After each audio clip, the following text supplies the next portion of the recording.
Mga Marites, bawal kayo dito! Sa pagbabalik ng Bawal ang Chismis kay Sonia Soto, kasama ang mga personalidad na nasa gitna ng iba't ibang issue. Muli nating itatama ang maling impormasyon. Pasisinungalingan ang mga kasinungalingan. Lilinawin ang mga malabong balita. Dito sa CLTV, doon lang tayo sa totoo. Bawal ang Chismis kay Sonia Soto Season 2. Tumutok tuwing Miyerkules alas 7 ng gabi dito lang sa CLTV 36 at sa aming official social media accounts. Tamang balita, atin to.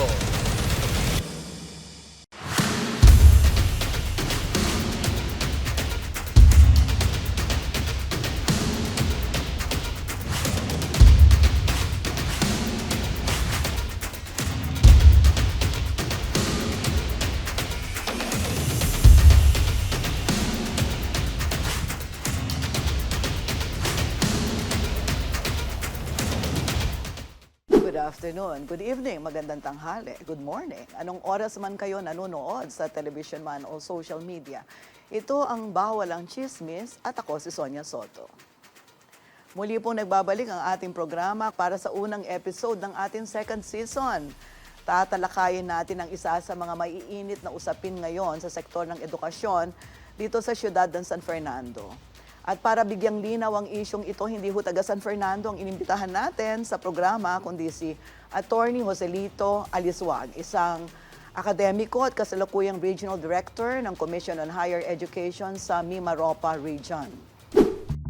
Si Attorney Joselito Aliswag ang kasalukuyang Regional Director ng Commission on Higher Education sa Region 4B o Mimaropa Region. Umupo rin siya bilang Director ng Office of Institutional Quality Assurance ng Komisyon at nagsilbi bilang Vice President for Administration at Dean of Students sa Palawan State University. Isang akademiko na may expertise sa higher education si Attorney Aliswag. Tinututukan niya ang indigenous communities, sports, culture, arts, at good governance. Maliban sa kanyang karera sa sektor ng education, kilala rin si Attorney Aliswag bilang artista ng Vicor Music Corporation at isang human rights and labor lawyer. Isa siya sa mga pioneer environmental lawyers ng Pilipinas bilang isang miyembro ng Tanggol Kalikasan Haribon Foundation. Sinusulong din ni Attorney Aliswag ang karapatan ng malayang pamamahayag bilang isang media practitioner. Host siya ng radio programs ng DYPR, Radyo ng Bayan at Radyo Mindanao Network. Advokasya ni Attorney Aliswag ang pagtataas ng kalidad ng higher education at community empowerment. Welcome sa program, Attorney. Thank you, Sonia. Thank you. Ano It's an tawag honor ko to sa be iyo? here. RD, Regional Director? RD. RD, RD yung tawag nila Oh, sa akin. sige. RD Lito. RD dito. Okay, ang tagal na natin kasi hindi nagkita. 1979. Yeah. Nung huli tayong magkasama. Yeah. So magkasing edad tayo. Hindi nyo ho na itatanong. Kabatch ko ho si RD Lito. Naging magkabatch ho kami sa eskwelahan noon sa Lyceum of the Philippines. At naalala ko noon, bawal ang student council. Nakaban ang mga student papers, college publications, di ba? Yung right to self-organization natin, pinagbawal. Ang hirap nun. Masyadong matindi. It was martial. Martial law, gipit na gipit tayo. Pero I remember, kayo yung mga student leaders noon na pumukaw ng aming ng aming damdamin, nagbukas ng aming isip tungkol sa tunay na kahulugan ng academic freedom, ng democratic student rights, di ba? Hinihingi ng panahon eh. Hinihingi ng panahon. Hinihingi ng panahon at sa panahon na yun, kailangang may mga magsalita. Alam naman tungkulin ng kabataan, magmulat at magpaliwanag sa mga bagay-bagay. Sapagkat ang kabataan ay walang personal na interes. Correct. Tayo yung, kumbaga, ay busilak pa. Busila, correct. Yung kalooban, walang iniisip na yaman, posisyon, at magkumisan maging pamilya Correct. upang magsalita sa katotohanan. Yun yung sinabi ni Gato Rizal sa El Filibustrismo. Tama. Nasaan ang kabataan? Very well said. Nangingilabot ako. Naalala ko yung magkakasama pa tayo 50 years ago. Hindi. Wala pa naman. 45 years ago. Tayo yung kabataang tumugon sa tawag ng panahon. Tama. Yung tawag ng panahon. Sa bawat panahon na ang bayan ay nangangailangan ng mga magsasalita at magpapaliwanag, laging tumutugon ng kabataan. Tama. Panahon natin, tayo yon, yung henerasyon darating at henerasyon ngayon, sila rin ang dapat Yeah, magsalita. sila naman, hindi ba? Ayan there you are, ladies and gentlemen. Full disclosure, alam nyo na ngayon ang aming pinagsamahan ni R.D. Lito. Pero ikaw, nung estudyante pa tayo, nag-aral ka to become a lawyer. Yes. Di ba? Kasi yun, ako po ay pinangarap maging abogado dahil nakita ko sa kabataan pa na yung kailangang may mga magtanggol sa mga hindi makakakuha ng katarungan pangkaraniwan. I came from Palawan. Alam naman ang buhay naman na aklat sa aking mga kababayan sa Palawan, ang aking pinagmulan. Kaya po kami napunta sa Palawan, ang aking ama ay bilanggo sa Iwahig Prison and Penal Farm. Really? Opo. Hindi ko alam yon. Oo. Kaya maliit na bata pa lamang ako'y ang halubilo ko na ay mga bilanggo.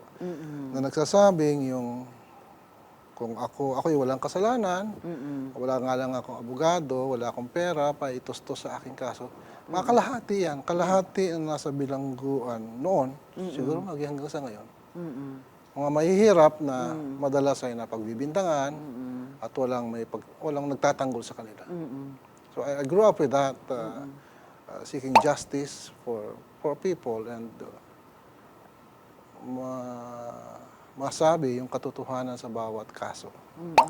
Pero naalala ko, nakikitulog kami sa bahay nyo eh. Ancestral house yun ng aking mga nanay. I Ang see. nanay ko ay galing sa nakaririwasang pamilya sa Ilocos ng araw. Cueto sila. Cueto at Hieronimo. Kamag-anak namin yung mga Laso, mga Crisologo sa Ilocos. Oo. Pero ba nung panahon na yon, ang tatay mo ay Wala na akong tatay, no? Patay na yung tatay ko. ganon ba? Maagang Nung time namatay na yung aking ama sa sakit, cancer of the lungs.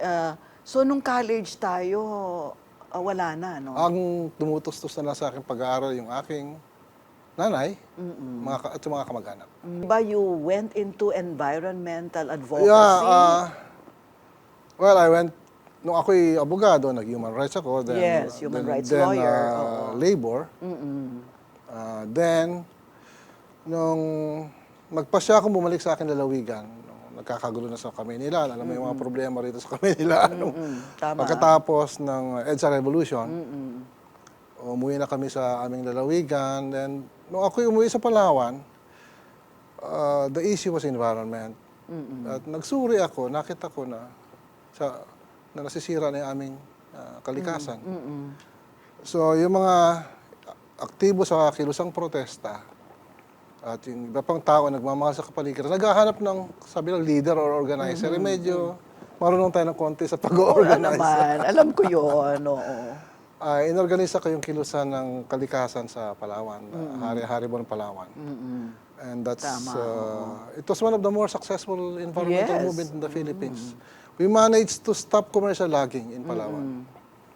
And we managed to stop additional mining during that time and live fish. It was, kung may tagumpay yung environmental movement, it was in Palawan. Yeah. Kabutihan na lamang, nung ako'y umuwi doon, marami rin nagsiuwian ng mga dating kumikilo sa labor, sa mga nag-aaral, mga aktivista. Umuwi ng Palawan at nakasama ko. And pinagsama-sama namin ang aming karanasan at nagtagumpay. Nagtagumpay kami. Congratulations. And because of that, eventually, I went back in Palawan mga 89. In 1998, time, President Estrada appointed me as Executive Director of the Palawan Council for Sustainable Development. There's a special law for Palawan environmental protection and sustainable development. And you headed that. I was the Executive Director. There was a council that formulates policies. Yeah. And there's a staff, ako yung head ng staff, executive director ako noon. And that was my first job in the government. Unfortunately, dahil 98 tapos bumagsak na si Presidente Estrada, nung bumagsak siya, I resigned, hindi kagad tinanggap yung resignation ni kasalukuyan. Kasi under sa Office of the President yun eh. Eventually, it was accepted in 2002. Then I went back private practice and media. I hosted a radio show in... So kapatid ka rin sa broadcast media. Yes, there was the ABS-CBN station in Palawan, Yes. UIPR. I handled an early morning show for habang panahon. 5 years, 6 years. And then I had a Saturday show. Samut-saring triangulo ang tawag namin doon. Event, I was co-hosting it with two other people, Dong Batul and Jerry Ortega at first. Then eventually yung aming governor ngayon, si Dennis Socrates, na kasama ko rin sa programa na yun. Pero yung unang triangulo, Dong Batul was killed in he was shot to death in 2005. And then, si Jerry Ortega was shot to death, assassinated in 2010. Oo. So sabi ko ngayon triangulo, wala na, nag-iisa na. Oo, nag-iisa ka Eventually, na. kasama ko rin si Governor Dennis, but that's when I went to the academe. Pero not because of the killing, but eventually natanggal yung program, then the ABS-CBN took over the station in Oo. the local DYPR. They sold the rights to ABS-CBN. Then I went to the academe, and I became, my first position was Palawan State University, Dean of Students. Ayun, bagay na bagay sa yun, Dean of Students. Oo. Of course, ang usapan namin ng presidente namin, the late Dr. Teresita Salva, was militant but responsible students. Yes. Eventually, they turned out to be that way. Buhay sa campus, and we consult them in the policy that's being made. So I stayed, then I became Vice President for Administration of Palawan State University until 2000, other positions in the university. Until the Duterte administration came, and I was appointed in 2018 as a director for ang una kong position Quality assurance. yeah, Office of Institutional and Quality Assurance. There was this new office in CHED. Yeah. So what were you doing then when you were We in make- that position, quality Ito yung assurance? nag-handle ng institutional recognition of schools. Yung transition, those who want from, halimbawa, TESDA school or high school into state college, or newly formed local university and college that wants to be accredited, or a college that wants to transform itself into a university. So you are the right person to invite talaga kasi yung topic natin is about that. Yes, that was the work that we were doing. We were evaluating schools Yeah. and helping them on governance, on governance issues. Okay. Pag may conflict, we try to settle it. At the same time, making sure that the state schools or even the private HEIs ay may lampas doon sa minimum standard of a school. To make sure that the education that's being given is relevant and quality. Of course, labanan yung mga fly-by-night schools, yung mga Okay. diploma mills. Ano ba ang kalidad talaga ng edukasyon ngayon?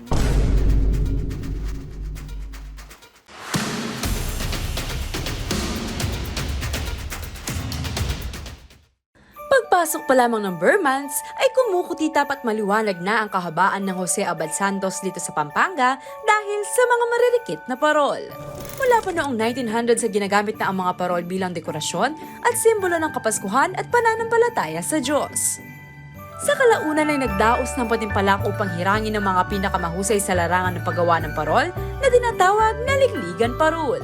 Kaya naman ngayong December 17, tunghayan nating muli ang mga gahiganting parol ng 10 barangay na lalahok sa Giant Lantern Festival 2022 sa Robinson Star Mills, Pampanga at mamangha sa angking galing ng mga Fernandinos. Hatid sa inyo ng City of San Fernando Giant Lantern Festival Foundation at ng CLTV 36. Live rin itong mapapanood dito sa CLTV 36 sa aming 39 cable partners at sa Signal Channel 115.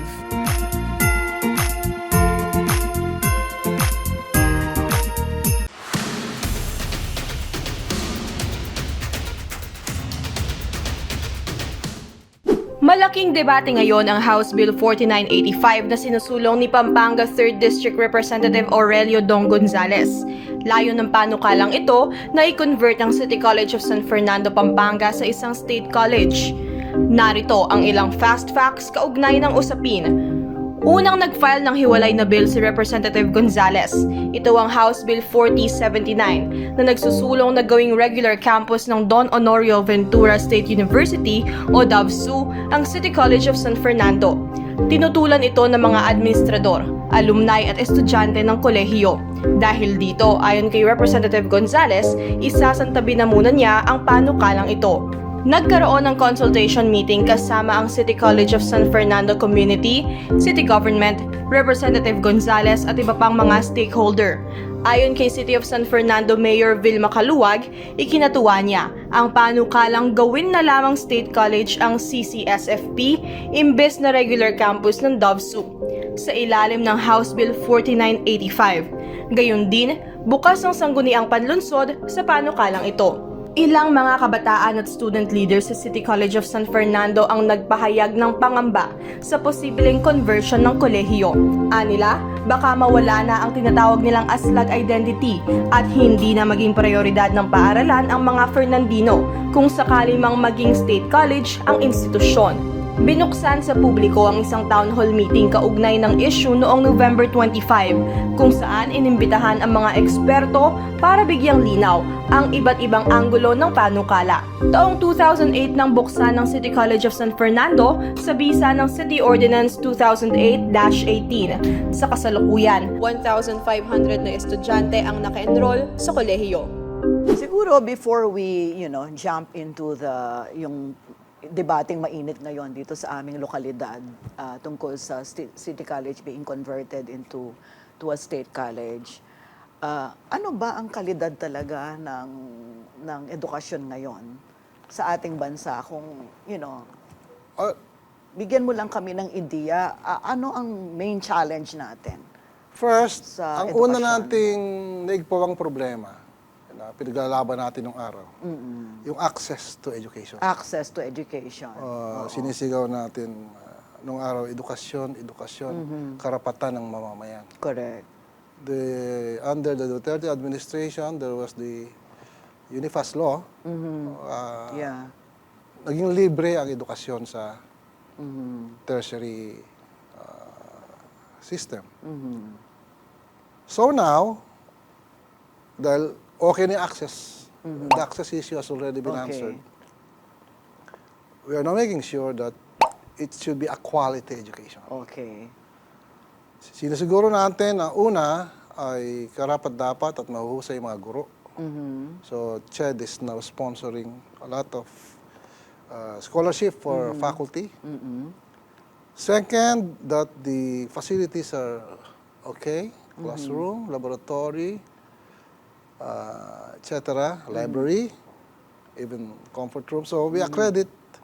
May leveling kami ginagawa sa mga schools. And when we accredit, we look at the facilities, we look at the curriculum, we look at the faculty, we look at the record as far as board exams are concerned, we look at the student rights and welfare issues. So that's how we try to raise the quality of the Philippine educational system. Now, 16 na ang when Chair De Vera assumed position, halos magkasabay kami, appointed ni President Duterte. 4 lang yung nag-world rank na university, the Big Four. That's UP, Ateneo, LaSalle, UST. Ngayon, 16 na ang nasa world ranking. At mayorya niyan ay provincial schools. Sa Central Luzon, that's CLSU, I think, and Tarlac Agricultural University. So yun yung, in terms That's of quality, good news, definitely, that's good news. ito yung kumbaga, very objective identification of where we stand as far as quality education is concerned. The world ranking. Unbiased yan eh. Yeah. Nobody Okay. can question that. Oo. Hindi tayo nag-influence, we are not the judge. Oh, hindi tayo. Oo, hindi tayo ang nag-grade and all. no? Hindi yan, hindi So, yan and para everyone sa- is subject to it, meaning, all hindi yan schools. political survey. Yeah, it's not a political survey. Okay. So, ngayon, can you enlighten us? Ano ba talaga ang kaibahan ng local college, city college, at ng state college? Kasi merong ongoing debate oo. ngayon eh. Ang tingin nila, superior, a state college is far superior than a locally run or locally funded college or city college. Well, that was true about 10 years ago. Talagang angat yung state college. 10 years ago. Yeah, 10 years ago. Ngayon ay may mga mahuhusay na tayong local colleges na hindi na masasabing iwan na iwan. I could only name probably University of Makati, Pamantasan ng Lungsod ng Maynila, Valenzuela, Taguig. Yun yung mga sample ng mahusay na local college. I think in Pampanga, that's Mabalacat. Mabalacat City College. Mabalacat is quite good. On the ascendance ang local colleges. Ang tawag namin dyan, community colleges. Community colleges. Yun na yung, sa ibang bansa, ito na ngayon yung, kumbaga, emerging trend in education is the rise of the community college system. Nung araw kasi yung state college talaga. Yun yung pamantayan ng ating edukasyon. Well, through the effort of the national government. But this devolution of powers to the local government has started to result in good educational programs among the local college system. Siguro sa NCR na pala ngayon kitang-kita. Pero unti-unti na rin namin nakikita yung pag-unlad sa local system. Ang katangian kasi ng isang local college or community college, ito sabi nga ni Senador Win Gatchalian, it's nimble. Madali, adaptable siya eh. Hindi siya malaki. And relevant. Okay. Ang problema kasi natin, nagpapagraduate tayo sa school, may job mismatch. Okay. Yung nag-aaral ng walang available na trabaho. Sa isang local university and college, madali kang mag-match eh. You could design a curriculum that addresses the need of your Community, of your city. If your community, halimbawa sa Palawan or in other areas, tourism, you could design a curriculum for that. For tourism. O, halimbawa, dito kayo sa Pampanga, agriculture and technology and light industries, you could design a course for that. Na na-address mo yung need ng iyong komunidad. Correct. The state college addresses the nation's needs. Yes. Di ba? Mas malaki yung universe. Oo. The local college addresses the community needs. Okay. Hindi dapat magbangga yan. Hindi dapat magbangga. Hindi dapat magbangga Okay. yan. Yun yung katangian. At the same time, there is this new concept na nakita na natin sa ibang bansa like Canada. Yung access to education at seamless education. Ang ibig sabihin yan, halimbawa, yung technical vocational course and higher education. Sa community college, pwede yung magsalubong. You take, halimbawa, there's a Bachelor of BS Mechanical Engineering, and you have a tech book for diesel mechanic. You could take initially a tech book course of diesel mechanic. You earned an NC2, NC3. Pwede mag-equivalent siya ng 6 units papunta sa mechanical engineering. Na, Is this the same as the ladderized? essentially the BS program should be ladderized. Okay. So that the NC program or the textbook program could have units, and eventually you could have an associate or a diploma degree, a 2-year Yes. program. You could work. Hinto Yung ka muna. employability. Yung Employability. Oo. And you address the need of the community. Yes. Oo. Lalo ngayon, may mismatch tayo, hindi pa natin na-anticipate yung mga sasakyan natin. Ang mga shops natin ngayon is puro mechanical. Mechanical engineer, diesel mechanic. But with the electric vehicle concept, Yes. eventually you would, and self-driving vehicles, ang isang sasakyan ngayon na electric, hindi na lang siya mechanical. Electric din siya. IT rin siya.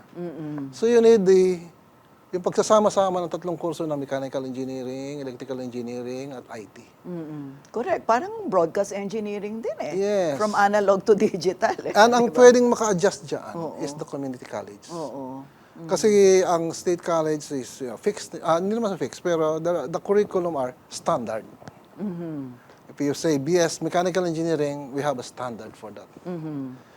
Tourism, hospitality, management, we have a minimum standard for that. But is it true that parang there is an existing culture in the higher education in the Philippines na parang they look down on the city colleges, parang they are second class or inferior? Yes, that was the thinking before. When you say before, I think within that was CHED, 10 years ago? I think within the educational leaders now, we have seen the emergence of the community college system. Within CHED, I think that's very popular. Now? Yes, nagpadala na kami ng mga presidente ng mga paaralan at mga deans sa ibang bansa to look at the community college of sa Florida and Canada. But why would current administrators of local city colleges welcome a bill converting their local community college or local college to a state college?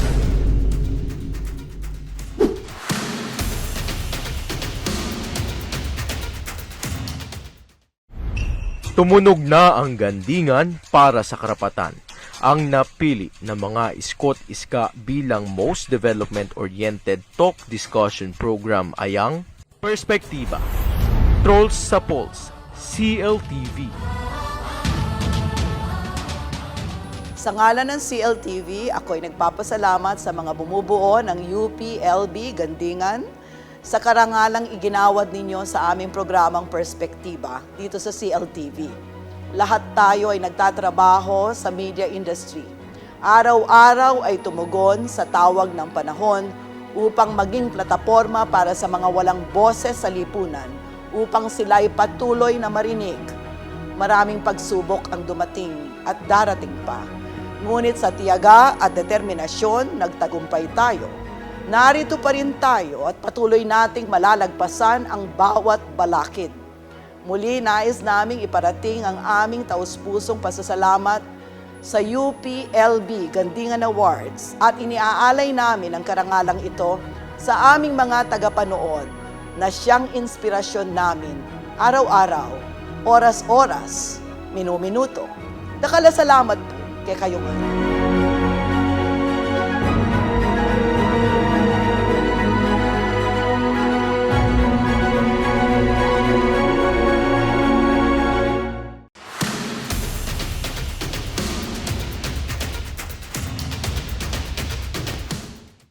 But why would current administrators of local city colleges welcome a bill converting their local community college or local college to a state college na parang parang it is a very good, positive development. Kasi they're looking at it, well, sa isang tingin, kumbaga, ang advantage niyan, Oo. yung pondo. A state college gets its finances From the local and subsidy government. from the national government. So, yung sweldo ng faculty, the operation, The state college. the buildings, the whole thing. Lahat. You get that from your national budget, Okay. as a line budget. So, we have now 118 state universities and colleges that is being financed. By the national government. But unfortunately, during the Duterte administration, I think he has vetoed a lot of this conversion into state colleges. I see. Nag-veto siya. Yeah. Kasi, because of the fund sourcing, medyo may problema tayo sa Lalo na dahil sa Mandanas. And because in-anticipate nila na mababawasan yung budget and it will go to the local government because of the Mandanas ruling. The Mandanas ruling, ang sabi nga nila, from 30% to 55% of the money will now flow into the local governments. True. Oo. Hindi lang naramdaman ngayon kasi mababa yung collection natin noong nakaraan, di ba? Oo.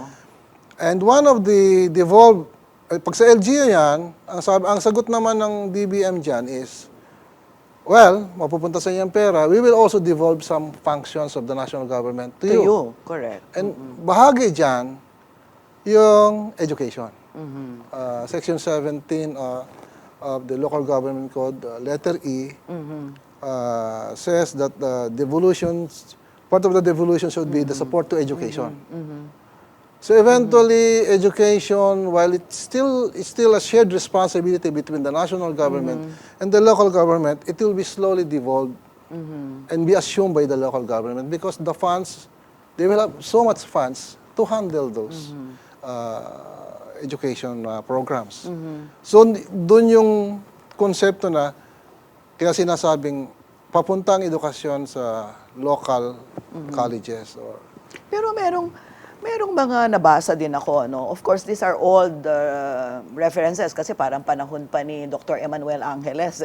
Oo, 2011 yata yung study na yun. 2011 yung sinasabing mababa ang quality in education sa tapos local. puro politiko yung nakikialam kasi yung mayor. Wala namang yung alam instability yung mayor sa kasi daw ng edukasyon. local universities and colleges because usually the chairman is the local executive Yeah, the and local was a chief term of 3 years. Then eventually, pag ang pumalit sa kanya ay hindi pabor doon sa edukasyon na yon, baka hindi na budgetan, mamamatay yung college. Pero wala pa naman nangyari sa kasaysayan na ganyan. Wala pang gano'n. Wala kami nagsara na local college o Dahil sa university. pagpapalit ng Dahil sa mayor. pagpapalit ng administrasyon. I think it's one of those things na bagamat tinatamaan ng politika, I think every local executive will realize that it should be beyond politics. Oo.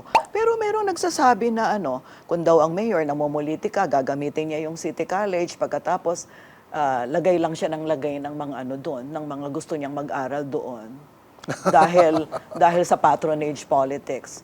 Well, hindi Nangyayari ba- na. nangyayari Mangyayari ba yun? ngayon yan kasi pag ikaw ay ang iyong college ay accredited na ng CHED, it will be part of the UniFast free tuition program. So, binabayaran na yun ng national government. Nire-reimburse na namin ang local. Okay. So in other words, that's no longer possible? That's no longer a thing. Kahit kanong nakarang eleksyon, I don't think any politician was able to use the students of colleges. Isa yan sa malaking bahagi nitong universal access to tertiary education law. We have more or less shielded the school system from politics. But I'm just wondering, di ba, for example, why would a congressman want to convert a local college into a state college?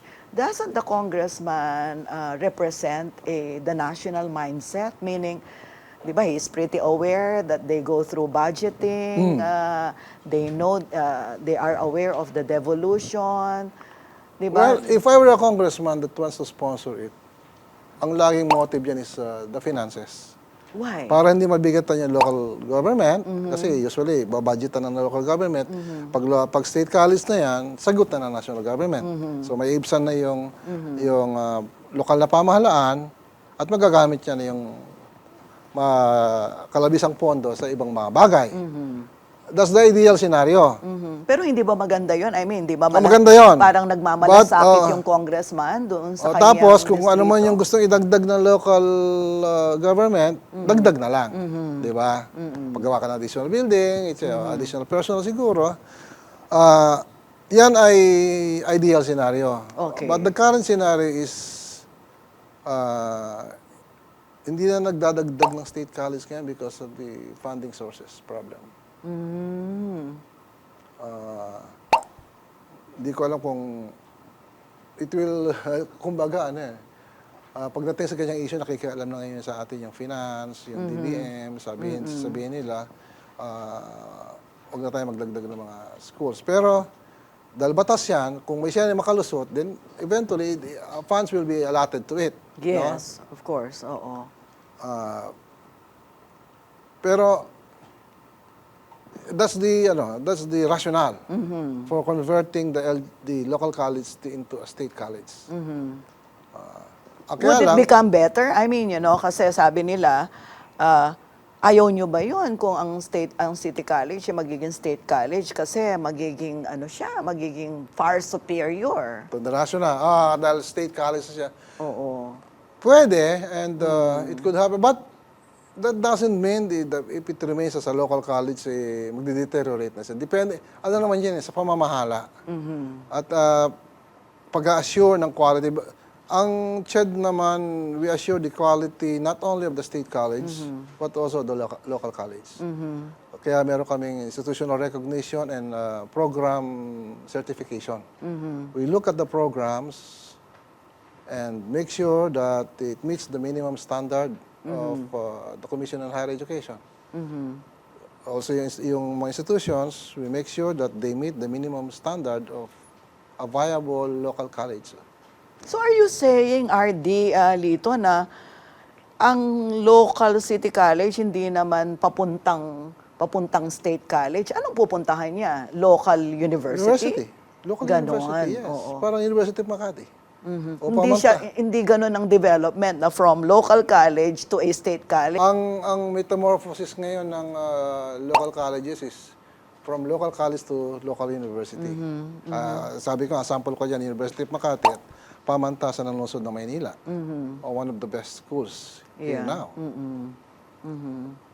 Na nakakapag-produce ng PhD, etc. At nagtatap sa mga board exams. Yung division of the state college and local college is a challenge to all local colleges. Kasi nga,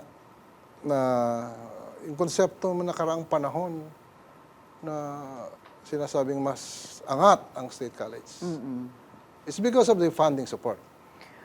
Okay.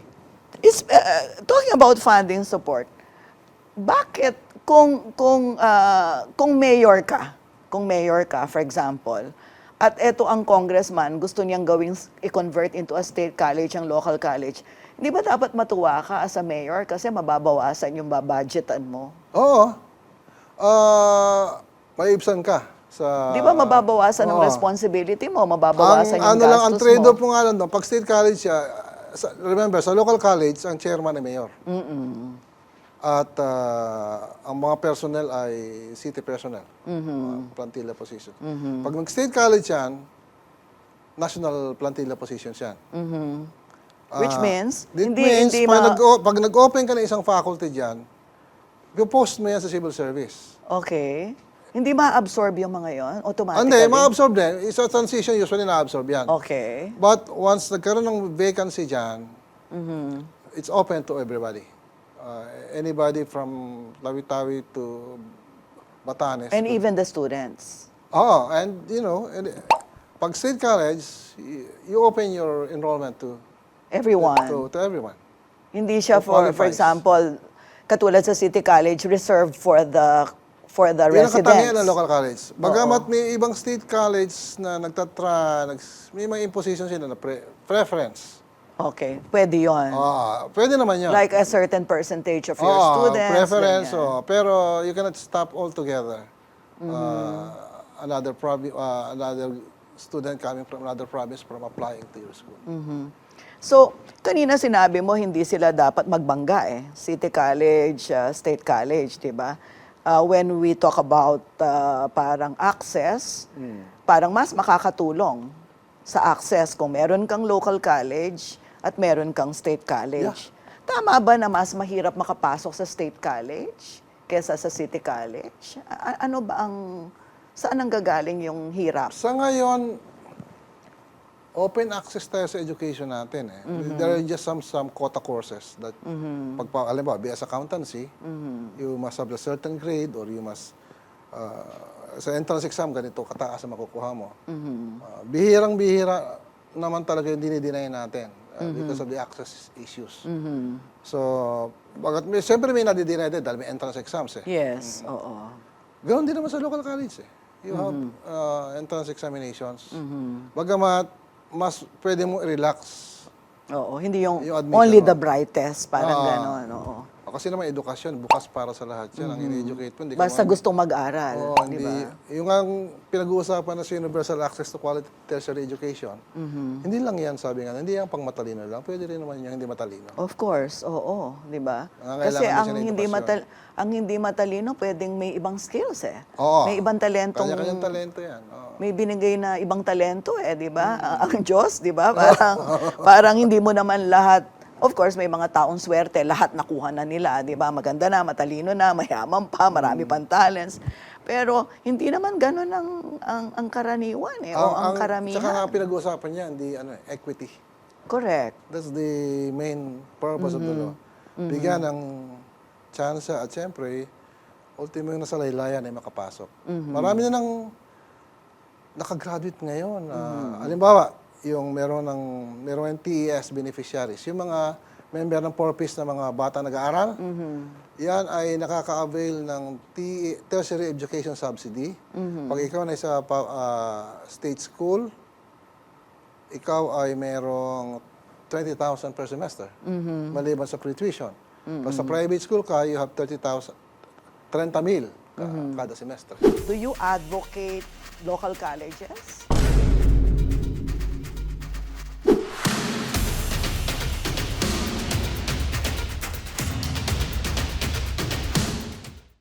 Pagpasok pa lamang ng Burmans ay kumukutita at maliwanag na ang kahabaan ng Jose Abad Santos dito sa Pampanga dahil sa mga maririkit na parol.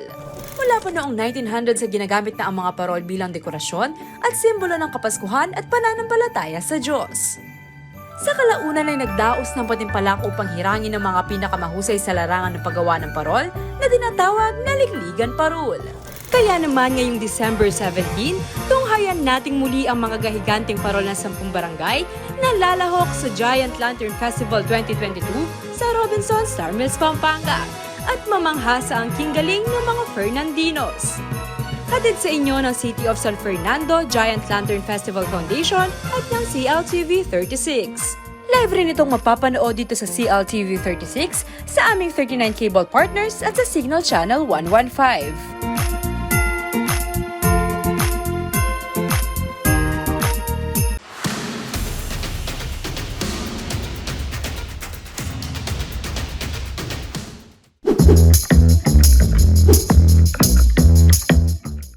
At this point, bigyan daan natin yung mga people on the streets, Okay. yung mga nagtatanong.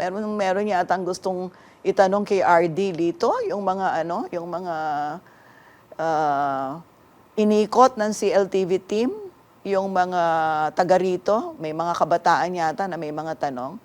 Hindi po ba dapat mas tutukan po ang pagpopondo sa mga estudyante, lalo na sa local college po na ito pong City College, at dapat rin po na maging independent po tayo at hindi maging depende sa budget po ng national. Tama yon. Dapat lang na huwag umasa sa national government dahil may kakayahan na yung local government. under the Mandanas ruling. If the local government manages its finances well, it could maintain education program na maganda at mahusay. So, meron ibang tanong. Oo, yung kasunod. Once po ba na naging state college yung city college, mas tataas po ba yung quality of education na meron kami sa ngayon? Yun ang ano nila, concern nila. Kasi everybody's saying, ayaw nyo yun kapag hindi na kayo city college, state college na kayo, mas maganda ang quality ng education. Not necessarily. Sabi ko nga, tingnan natin ang pamantasan ng lungsod ng Maynila, tingnan natin ang University of Makati, mahusay naman ang kanilang standard. Hindi dahil kayo state college o local college. Yung pamamahala ang pinag-uusapan dyan. Iyon nga ang mga taga rito na mga public officials, yung elected, doon lahat nag-graduate sa University of Makati Doon kumukuha ng governance at public administration. Kaya nga yung tinatawag na nimbleness ng local college kasi you could offer innovative programs. Pwede nga kayo mag-continuing professional education lifelong learning, na yung mga kumukuha ng mga teacher, mga police, CPD, pwede nyo i-offer yan dyan. Okay, yung susunod na tanong. Babawasan po ba yung benepisyo po namin kapag naging state college po yung city college? Depende kung ano yung binibigay ng local college. Halimbawa, pag state college na, pareho naman free tuition Oo. Yung halimbawa itong San Fernando, ito ay accredited na ito ng CHED. So, nag-avail na sila ng free tuition program. Correct. Unipass Oo. law. Oo. Hindi ko alam kung may binibigay pa yung Extra. yung lungsod. Halimbawa, kasi sa ibang lungsod, namimigay. Halimbawa, University of Makati, namimigay sila. Ang dami nilang binibigay. Uniform, sapatos, bag, etc. O, allowances. Ibang local colleges nakakapagbigay ng Ng iba pa. ng iba pa. Pag state college, hindi. Generally, hindi. Kasi kung ano yung pondo na binibigay sa inyo, pagkakasyahin nyo yan. Next question ng kabataan. If magiging state college siya, syempre pag may concern po kami, like, agad po ba nilang mapaprocess or paano po yung process ng mga concern namin? Kasi po, ngayon po na city college siya, mabilis lang po yung mga ma-process yung mga concern namin sa school namin. Lalo na, lalapitan lang po namin yung mayor ng aming syudad. Well, yun yung realidad. Pag kayo naging state college, wala nang poder yung local government. The chairman will be CHED. Unlike sa local college, the chairman is the mayor. So, pati yung composition ng Board of Regents, fixed na ng batas yan sa state college. Yeah. Kalahating more or less local, kalahating national.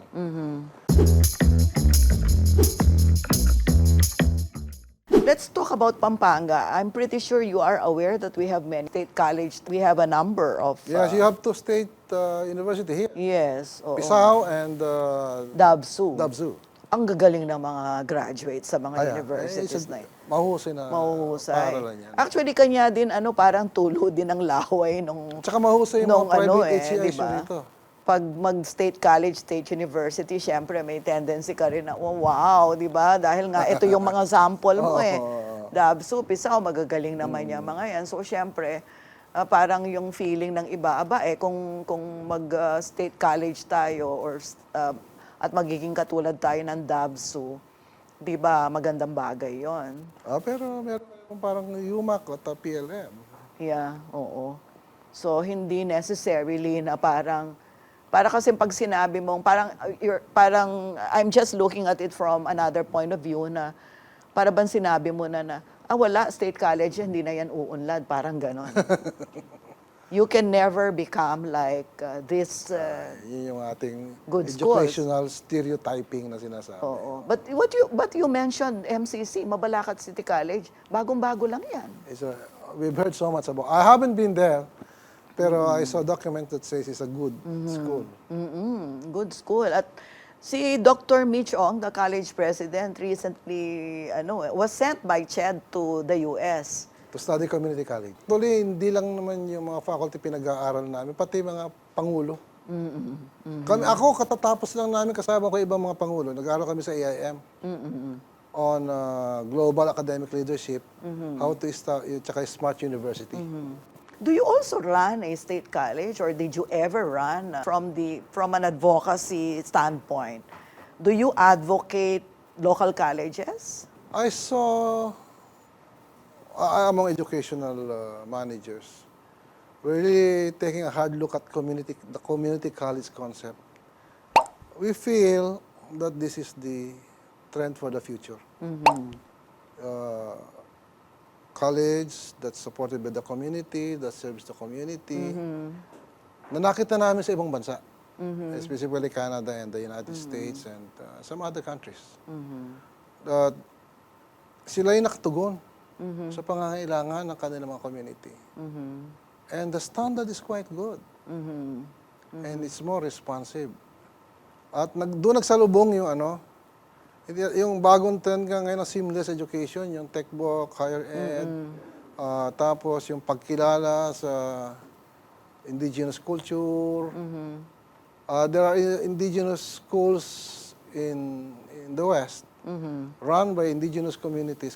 They call it community college, local college. And it is good. Oo, parang parang diyan mo makikita yung tulungan ng stakeholders, di ba? Halimbawa, it's happening now in the Bangsamoro area. Oo. The madrasa schools are being transformed. At the narration quality niyan.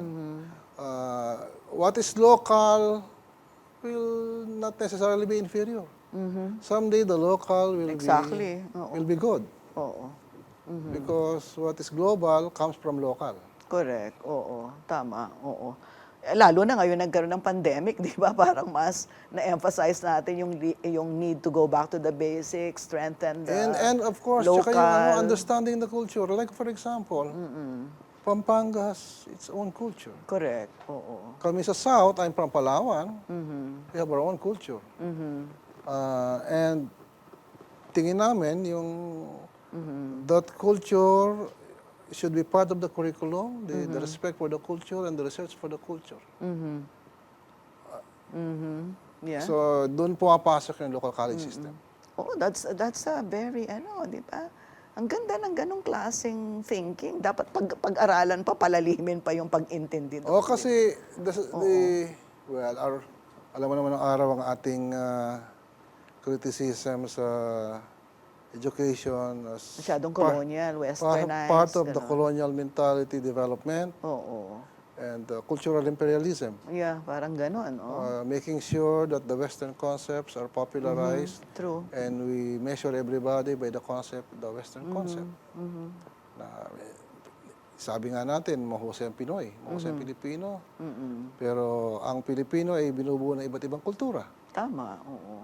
na hindi nangangahulugang mas mahina at mas maliit kaysa sa kulturang kanluranin. Correct. And then also the idea na parang kung Manila, mas superior, kung probinsya, mga probinsyano kayo. Hindi na yan totoo. Look at the board exams. True, hindi na totoo. And even the Talaga, bar exams. I'm proud of that. Hindi na totoo. And even the bar exams. Hindi na tayo nahihiya ngayon, mga probinsyano tayo, di ba? Nahuhuli tayo. Hindi na, iba na. And I can see why. Eventually, the community should be responsible for its education. Correct, oo. Para hindi na nagpupunta sa Kamaynilaan, kung saan Tama. yung ating mga mahuhusay na kabataan. Okay, ngayon, nasa last segment na tayo. Yes or no lang naman, RD, yung sagot. Is our tertiary education enough to produce high school world-class graduates? Yes. Yes. Anong pinakamatinding problema ng Pilipinas kapag pinag-uusapan ng higher education? Budget. From 1 to 10, rate the higher education system in the Philippines. I think we are between 7 and 8. And what should be the priority in higher education? Now. Well, it should be what supports the nation, agricultural, fisheries, and science. Ay, meron kami dyan, ha? Davsu at saka Pisao. Those are good schools. Oo. And in one sentence, paano mo, kung ikaw ang head o presidente ng Pilipinas, paano mo mai-improve pa ang higher education sa I Pilipinas? will raise the budget from 3% of the GDP to 6%. At siguro may mensahe ka sa aming mga kababayan dito sa Pampanga at saka sa buong Central Luzon. We're happy that you're from Palawan and here you are sharing your own thoughts and your experiences with us. Maraming salamat sa iyo, RD Lito. Salamat at malaking karangalan sa akin at ako'y tuwan-tuwa na nakasama kita at nakadaos pang palad muli. Pagkatapos sa mahabang panahon and I see 45 years. how successful you have become. I'm so Thank proud you, of you. thank you. Sa ating mga kababayan sa gitnang Luzon Yeah. at sa Pampanga,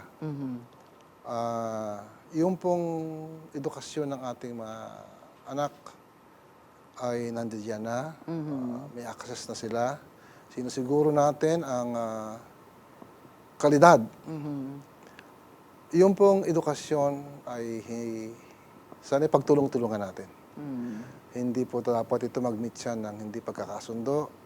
Pwedeng pag-usapan at hindi dapat pagbanggain yung mga konsepto sa edukasyon. Tama. Oo. Thank you so much. My pleasure. Oo. Maraming salamat po sa inyo. Sa ngalan ng aking naging bisita na si RD Lito, thank you very much. Sana po ay nakapagbigay kami ng kalinawan sa inyong mga katanungan. At sa inyong mga agam-agam, mapapanood nyo ang programang ito tuwing Miyerkules alas 7 ng gabi sa CLTV 36 PTV at aming official YouTube channel, CLTV 36 Official. May simulcast din ang ating episode sa official YouTube account natin sa @CLTV 36 Official. At huwag kalimutan mag-subscribe at i-click ang notification bell para manatiling updated sa aming mga bagong videos. May replay din sa TV ang episode na ito sa ating 39 cable partners at sa Signal TV Channel 115 nationwide. Siyempre, worldwide live streaming pa rin sa ating website. Para sa totoong balita na naglilinaw sa mga fake na balita o news at chismis, maaari din kayong magtungo sa aming official Facebook account at CLTV 36 Official. I-like at i-follow din ang aming Twitter account at CLTV 36 at ang ating TikTok account na @CLTV36 o magtungo sa aming website sa www.cltv36.tv. Maraming salamat at see you next time. Stay safe, magmask pa rin, mag-social distancing at palaging maghuhugas ng kamay. Muli, ako po si Sonia Soto, taga rito. Kasama nyo, CLTV36. Atin to.